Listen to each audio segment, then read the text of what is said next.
Boys, as we get closer and closer to 2025, we're literally just a few days away. I think we got to go through the top 5 losses that we need as a society in 2025. Like, it's not a want, it's definitely a need at this point. I was thinking of doing like 10 losses, but that's way too long in my opinion. But here's the top 5.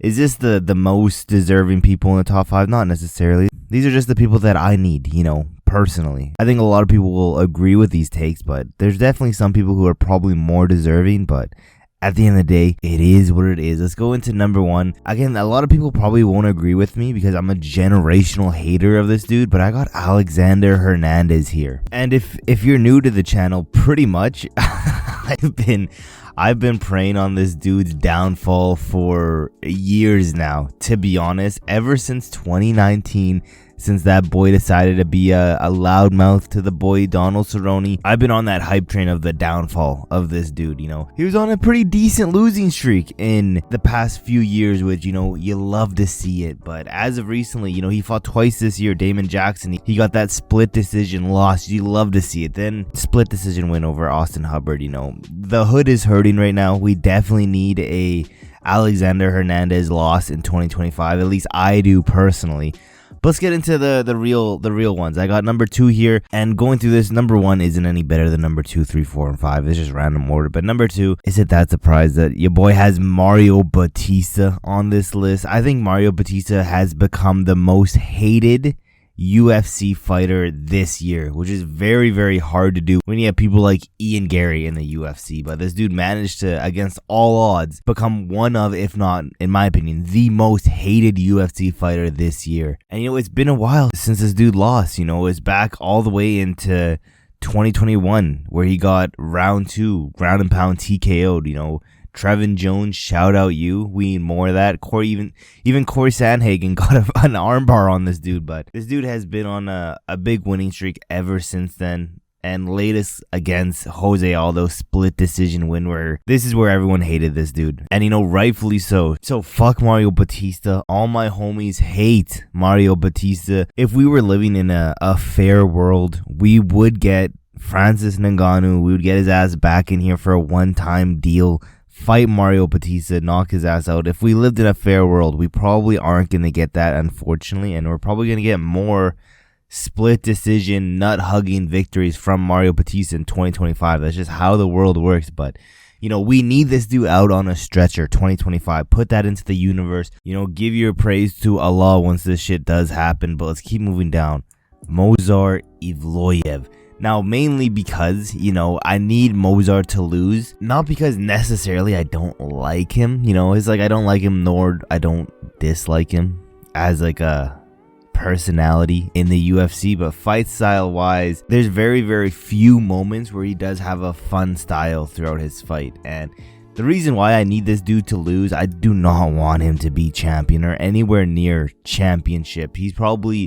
He's either one win away or he's next up for the belt. And to be honest, I could 100% see them doing Diego Lopez versus Movsar Evloev for either a number 1 contender fight or like an interim belt. I could see that happening. And again, I need him to lose those fights. I don't want him to beat Diego Lopez for a shot at the belt, and I don't want him to beat whoever is the belt holder, which is probably going to be Ilya Tapoya. I do not want that. I made a video of like the worst champions we could have in the UFC right now. Movsar Evloev, if he became champion, would be the worst featherweight champion we had. I do not want to live in that reality, so that's why he's on this list. And I'm praying. I'm not praying for the downfall of this dude. I'm just praying he doesn't win his next few fights.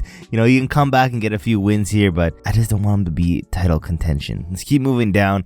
Number 4. This is very, very similar to Movsar Evloev. Magomed Ankalaev. I've been saying it forever now. Fuck Magomed. All my homies hate Magomed.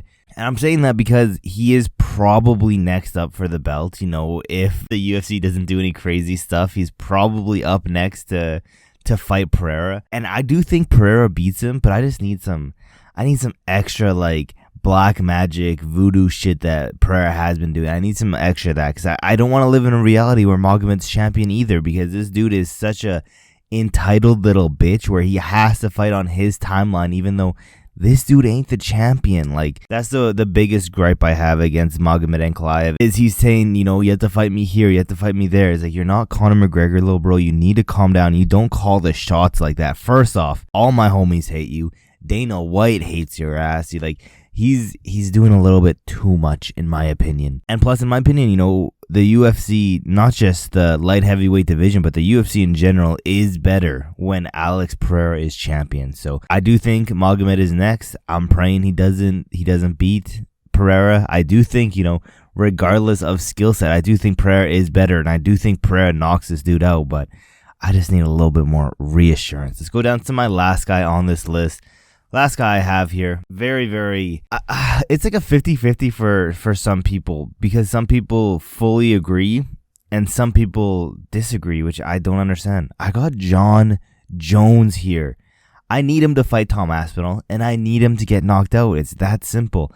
Now, a lot of people are like, wow, he's the greatest. Like, they just dick ride this dude way too much. Jon Jones, yes, a lot of people say this dude's the GOAT of the UFC. However, I don't really care about performances and stuff like that. He's not on the list for the performances. No, he is on this list because this dude is a multi-drug cheat. This dude is a serial wife beater. You know, it's not a one-time offense. This dude has beat the shit out of his wife. It's multiple times. There's just list upon list of this dude being a terrible human being that if there is a God, he will punish Jon Jones by giving him Tom Aspinall and getting flatlined in front of everybody. So, of course, I need to see the Jon Jones loss in 2025. I do think, you know, as of right now, I'm a little bit more confident that fight happens, Jon Jones versus Tom Aspinall. Before, I was about 40% positive it would happen, 60% it wouldn't. I think I'm closer. I think I reversed. If not, I'm pretty even 50-50. I'm more confident now than before. But with that being said, this dude still needs, you know, his time has come. He needs to pay his dues. This dude has, I don't think people truly understand how bad some of the Jon Jones stuff is. They think oh, he's like Dana White and just slapped his wife on New Year's because he was drinking too much. No, this dude beat the shit out of his wife so badly that his own 2 kids had to call the cops on their own father. That's how bad it was. So, you know, because of all that stuff, I'm praying we see a knockout loss of Jon Jones.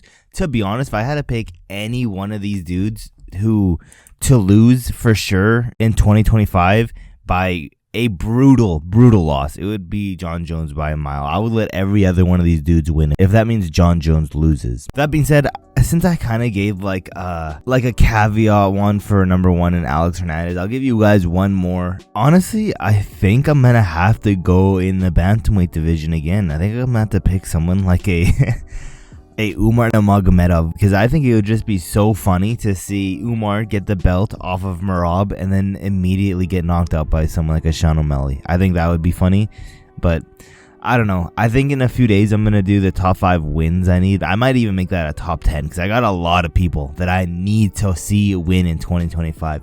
That being said, who are the guys that you need to see lose next year? Again, Jon Jones, top of my list, but let me know your guys's. With that being said, thank you guys for watching to the end, and there's really not that much else left to say except for I will see you guys in my next video.